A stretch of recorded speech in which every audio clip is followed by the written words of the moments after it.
Hi, welcome to this week's episode of Technology in Your Industry. As always, I'm Aaron Brennan, Director of Marketing for Vipar, and this week my guest is Gene Jones from Trinity Contractors. Gene, how are you? Aaron, I'm great. How you doing? I'm doing good. I'm doing good. The weather's beautiful, so I can't complain. I'm no longer in New York. I don't have to worry about snow, so I'm a happy man. What did you think about the first part of the week? Yeah, it was pretty brutal. I won't lie. It was very brutal. It's something I definitely hadn't experienced before with tornado warnings. That's You didn't get to stay up. Did you stay up all night? I didn't stay up all night. I stayed up till about 1, but I was okay after that. But At 12:30, I said to heck with it. I gotta get some sleep. Yeah. You're used to it. I'm not. So tell me a little bit about Trinity Contractors, what you guys do, your role within Trinity Contractors, of course. Do I have a role? That's questionable to a lot of people around here. I'm the president of Trinity Contractors, and is that what you're saying? Yeah, we're a specialty contractor. Let's call us mechanical, electrical. Within mechanical, we do plumbing, heating, and air conditioning. And of course, electrical. You don't know what electrical is, and I ain't got time to explain it. But then we'll do construction side. And as we talk a little bit, the construction is very different from the service side that we work in. A lot of similarities, but an awful lot of differences, especially with regard to technology and how quickly it's changing what we do. Construction, specialty contracting, or service, industrial, commercial, residential service for your plumbing, heating, cooling, and electrical systems. Your one stop for single source service. Yeah. That's awesome. So you kind of alluded to the technology factor. Tell me a little bit about the technology that you are currently using, and then I'd also love to hear you talk about a little bit about how you came to that technology. Like where was it originally, or where was it not originally, and where has it started to impact you as a business? Things started changing really, really quickly. I think, June 29th, 2007, that infamous day when the iPhone was released. Yeah, I remember that day. Yeah, things started changing pretty quickly. I wasn't an immediate, I didn't stand in line. I think it was the next year, and I didn't get an iPhone. I got another phone that was a bigger screen, about twice as heavy, and it had about half the battery life, and I took it back after 1 week because I really couldn't see the enterprise or the business worth at the time. And I was convinced when the first pad came out. I bought an iPad 1, and the first weekend I had the iPad 1, I realized that things were changing quickly, that we had a device that would, sooner rather than later, add to enterprise value, that you would be able to use it within your work. And it wasn't just a game. It wasn't for email, just for email. I remember several early meetings with the iPad 1 saying, "This is a game changer." Being in a room with 10 people, not only with a pad, and they're carrying big files, and I've got everything on that iPad. And before the meeting was over, they were referencing, "Let's get Mr. Jones to look on his pad and see when this happened." That was, of course. We're looking back at the first generation. Technology, I looked at it a couple of years ago, and honestly, 2 years ago, if you'd have come in our office, you would have found 2 pads, and the majority of our people didn't have a smartphone.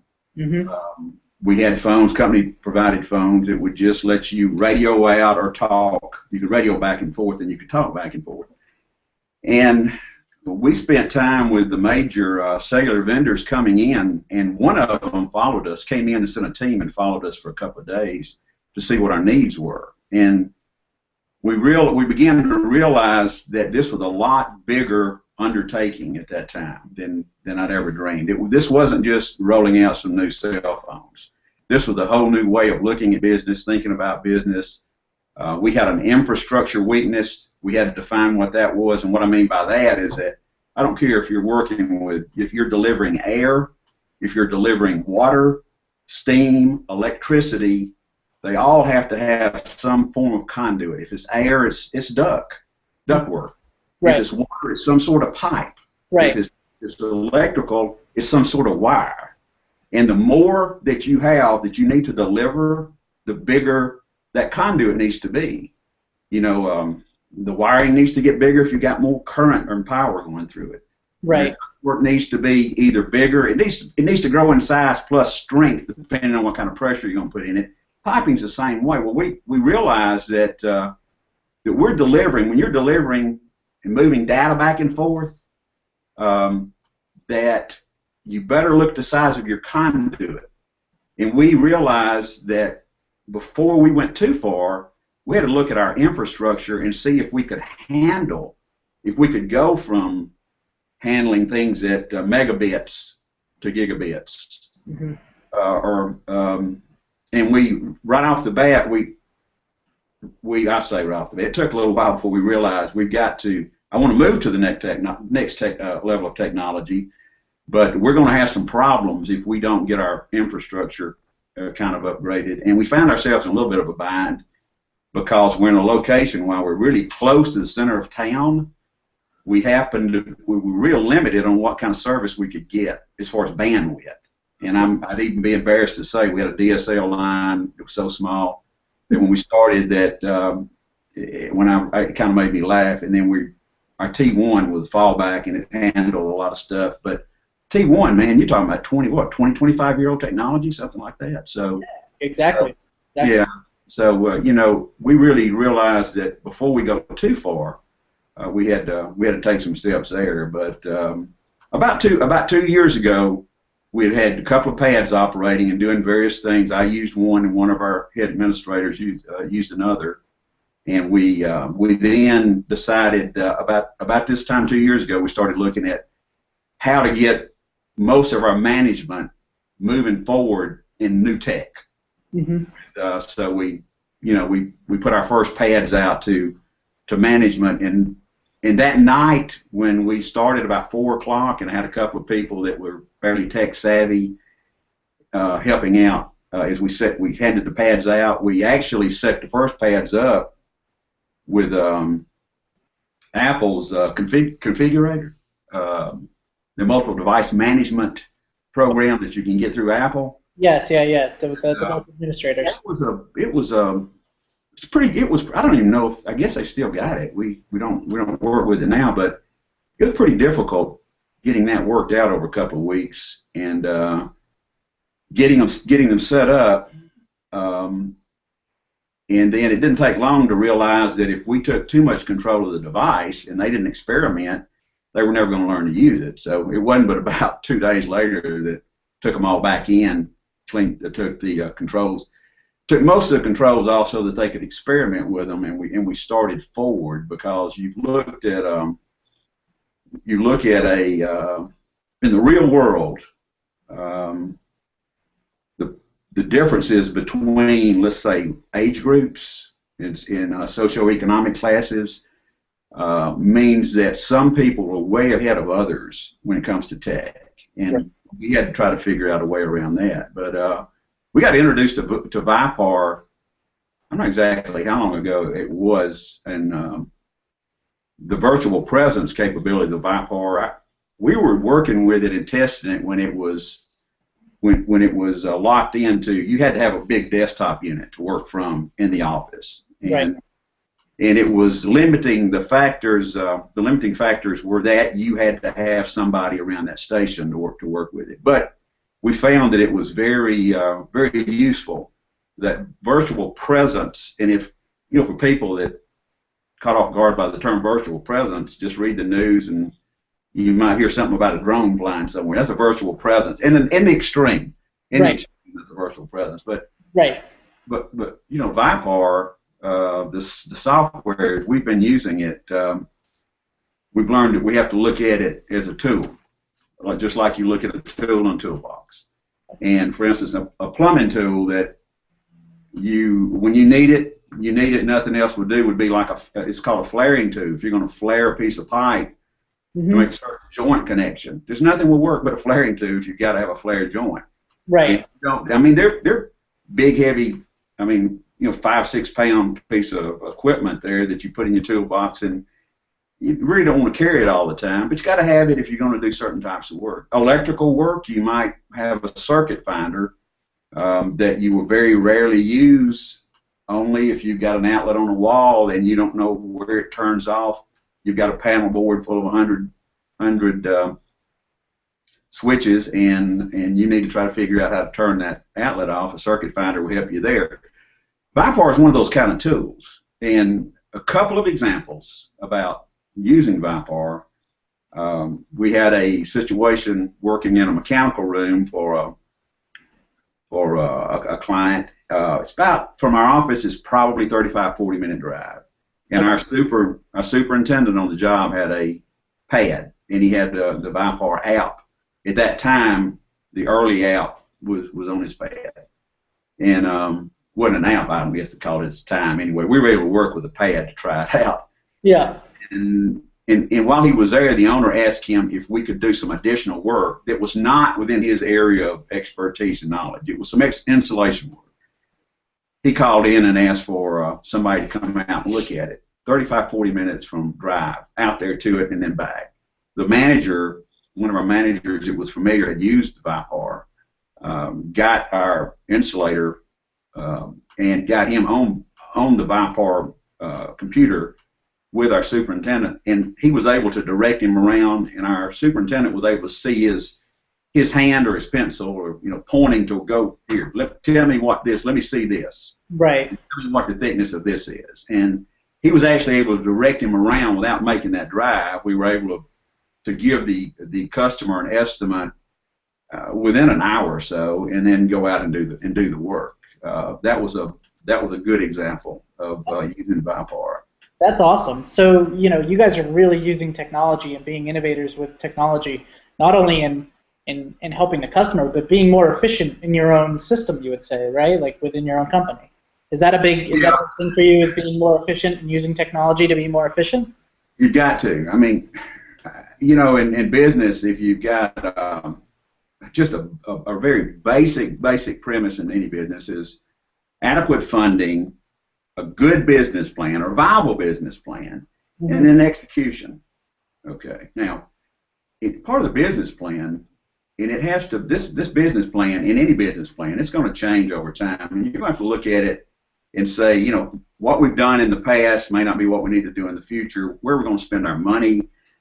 To spend money to buy technology for technology's sake, that's just a slow death.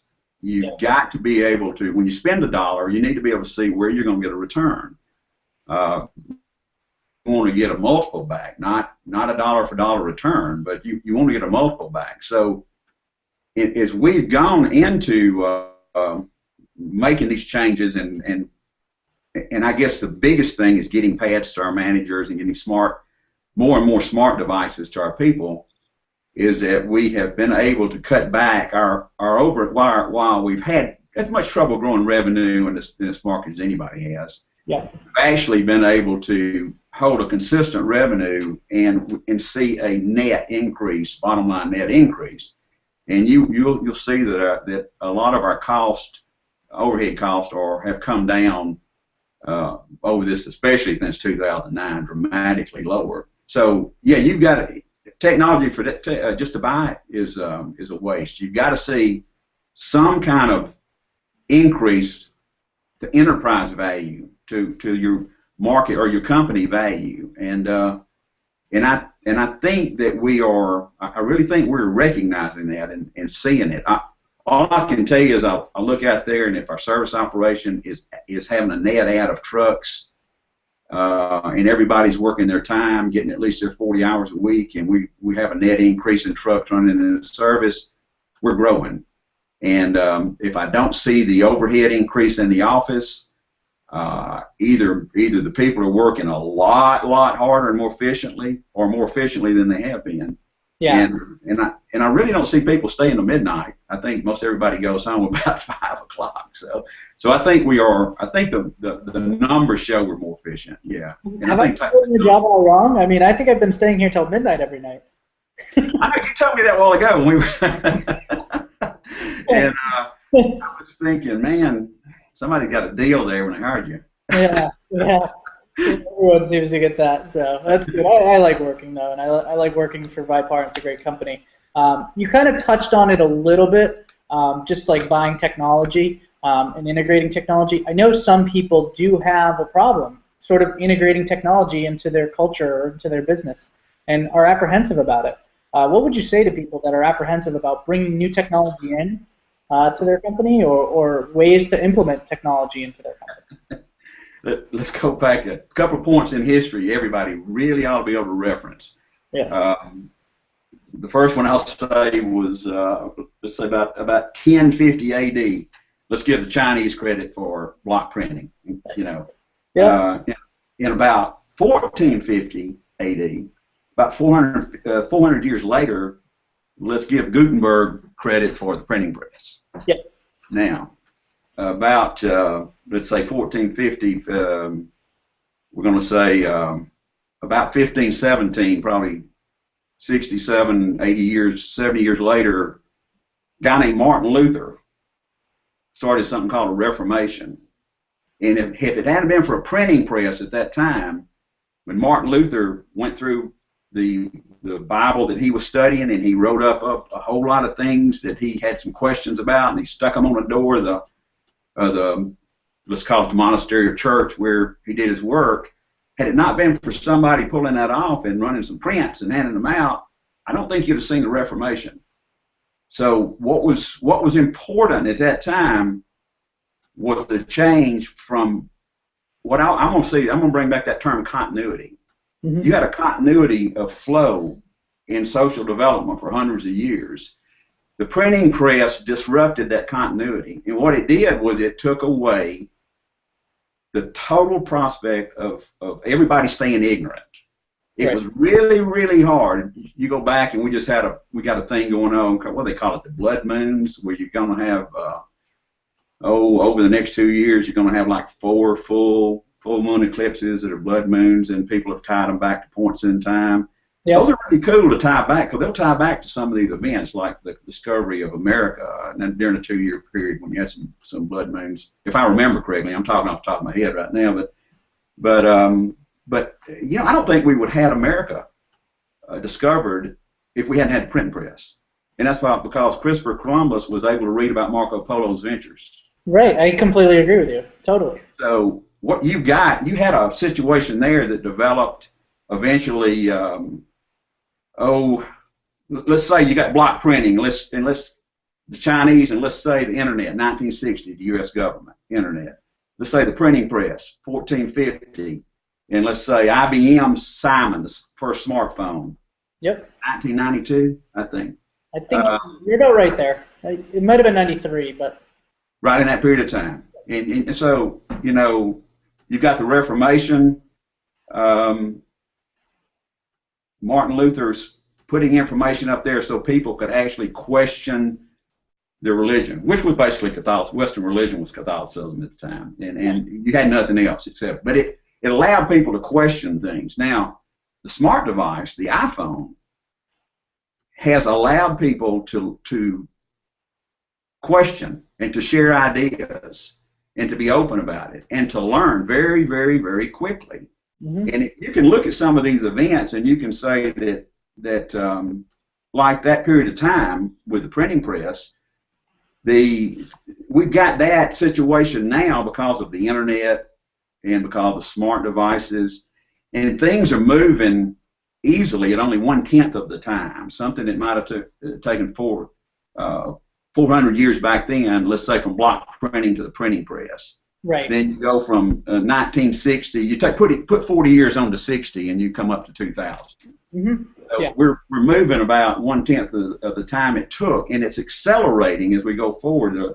The knowledge base is accelerating. I read somewhere recently that after the steam engine was invented, we doubled our knowledge base in about 150 years. And it's saying the same article said we were doubling our knowledge base at a rate of about every 2 years. And by the year 2020, we'd be doubling our knowledge base about every 72 hours. Now, if that is, and I think while it may be exaggerated somewhat, I don't think anybody can say that our knowledge base is not being accelerated in growth very, very rapidly, in which is it's to me, I've told somebody recently, at my age, boy, I wish I was younger and was dealing with this. But the other side of that is that if I can hang around for maybe 5 or 10 years, technology may make me younger, so that I can hang around longer. It's an exciting time. It's a scary time. Yes. It's, I agree. It's technology is moving at a pace that maybe some people aren't comfortable with, and maybe some people are totally comfortable with. So. Do you have a landline phone in your home? Now or when I was a kid? Well, now. I mean, anytime. Do you have a landline? Yeah, no, I don't have a landline at all. I mean, I remember when we got our first cordless phone, and I think I've talked about this before, and that was amazing. And I wanted my own cordless phone in my room. And now I can't even imagine having a phone that I can't walk out the house with. Right? Yeah, well, I actually remember that picking the phone up and to see if anybody else was on it from one of the houses in the neighborhood. You call that a party line. And you would you pick it up and Miss Adams is still on the phone talking to somebody. Miss Adams, when are you going to be off so I can use the phone? You know, I recall that. I was alive and actually experienced it. And then as a teenager, the great thing was that we had our phone actually had about a 50-foot wire that would allow me to, it was in the hallway on a table, and it would allow me to pull it down the hallway into my bedroom so that, you know, I could call even my future wife. I could call her at night, you know. So I've seen a lot of things and watched technology develop from the standpoint of that what I would call the normal flow, and you've got continuity. It just goes along, and things are nothing surprising, nothing real big. You don't look up and literally say on a daily basis, wow, look how much this has changed just since last year, or you know, just it was a different time. And when we went from mechanical typewriters in our office, no electrical, to the typewriter, right. And then the next thing was the IBM Selectric with the ball. Yep. I mean, I can remember typing, and if you type too quickly, the little deals coming up would stick together, and you have to pull them apart and get them back down, you know. Then you go to the Selectric, and that makes a big difference. And then you go to the little word processors on the desk that gave you an LCD screen. And then the big, to me, the big time of change began in '85. And other than what we're going through now, back in that period of time, adapting to computers on everybody's desk over a period of 2, 3, 4 years was with a big change. And nothing since that, like until today, have we had that kind of change. Yeah, I totally agree. I completely agree with you. So, where would you say the biggest change in technology needs to happen? Like, from a business expert point, like where you are as a business, where would you like to see the biggest jump in a technology? Immediately, I'd say immediately, nothing. Near term. Mm-hmm. Near term, possibly with the release of 1 or 2 releases out on a smart device. Let's take if I were able to get up in the morning and put on a set of glasses that that had a screen that gave me audio, that gave me at least 8 hours of work time, and those glasses would connect to all my computing power would be in my device. Mm-hmm. I would either have on my belt, I have it somewhere, it would be there. And when I came to my office, I would be able to sit down and if I came to the office, I may be doing it from home or someplace else. Right. And I mean, technology is really affecting construction, in my opinion. And it's one of the reasons that construction won't go back, commercial construction won't go back to the old days. We don't need the square footage. Right. We've got. I mean, I don't need an office that's got 20 bookcases in it full of books. Right. Every book I need is on my pad. Right. It's right in front of you. Like really, it's right there. So you're sort of talking about like a wearable technology. would be Yeah, the next step, I would like to be able to. I'd love right now if I had a phone that I've got a speaker option on my phone. I can be talking to you and hit speaker and I can go speaker. I'd love to have a visual option on the phone where I'm talking to you and having a little problem with you. I can say, let me show you this, and I can hit it and go to it and let you see it, and you can see what I'm seeing, and we can discuss instead of me saying. I'm looking at the third wire from the right that appears to be light blue, or that I could use something like Vipar and put it down there. So let me show you this and watch, and let me show you what my question is. Right, and you could physically reach into the screen and actually show him what the right. I mean, I really do. I believe that's the next step in technology where it's going. As far as near term. The device that stops me from having to have a desktop unit in my office, underneath the desktop unit sitting under my desk, and the pad and the phone. I've pretty well stopped using my desktop unit. My pad, with the way we're set up, I can do almost everything on my iPad now. Right. So you're essentially moving to a mobile world, right? Do what now? You're essentially moving to a mobile world. Yeah. Essentially, we're there. I like it. That was perfect. Right? Yeah. We're there. Correct. I mean, there's more smartphones and tablets that are sold every day than there are babies being born. There's the recent study that's being said. So, we are in a mobile world, and it's interesting to see where it goes, and I'm glad you guys are going there. Before I kind of end us off, I always like to ask with one question. What's your favorite technology? I always say mine is the iPhone. I brought everything, my work world, my personal world, social, everything was brought into one house. What's your favorite technology? It would have to be the pad, and the reason there is that I found that at my age getting the phone, a lot of things I couldn't see as clearly. I felt a little more frustrated using nothing but the phone. Once I got the pad, it was like the light went off, and I said, this will add value. This is something that you can justify, that you can use in your business, and so there's no question. The pad is the biggest thing that I've experienced in my lifetime, and I have to go back and say, I think the smart devices are just as big as the printing press was. Yeah, that's awesome. That's really, really great to hear. Gene, thank you so much for joining us today. It was a pleasure talking to you, learning more about your company, learning more about how technology is changing your industry. Where do people go if they want to get in touch with you?